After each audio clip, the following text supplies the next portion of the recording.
Hoje vamos falar sobre gases ideais ou gases perfeitos. Esse assunto é quente. Antes de tudo, é importante ressaltar que o estudo dos gases foi fundamental para embasar a termodinâmica, que é tão importante para que a gente entenda tanto os fenômenos micro quanto em macro escala. Bom, os sistemas gasosos possuem características muito interessantes. A primeira delas é que as partículas estão todas muito espaçadas entre si, e até por isso é fácil de comprimir um gás, em função desse grande espaço que tem entre elas.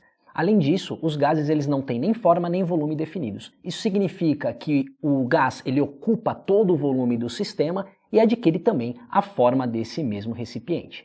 Bom, pensando em gases ideais, a gente sempre tem uma aproximação em relação ao comportamento de um gás real. E, fundamentalmente, o que a gente tem que considerar para um gás ser ideal? A gente tem que desprezar as forças intermoleculares, ou seja, se as partículas estão próximas ou afastadas, elas não têm diferença de comportamento. Você despreza as atrações e as repulsões que essas partículas possuem.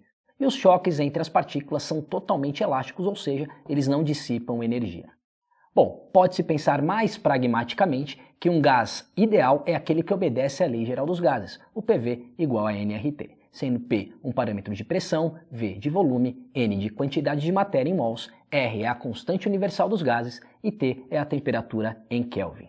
E para finalizar, a gente pode pensar num exemplo aqui de cálculo de pressão de um sistema, a partir de todos os outros parâmetros. Como que a gente aplica essa equação? Então, o problema é qual a pressão de um sistema fechado com 8,2 litros de volume, que possui 2 mols de partículas, tudo isso a uma temperatura de 300 Kelvin. Repare que foi dado aí a constante universal dos gases como 0,082 atm litro por mol por Kelvin.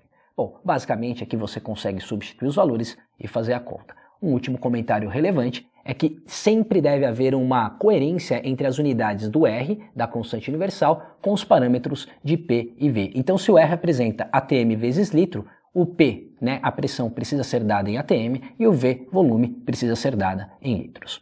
É isso.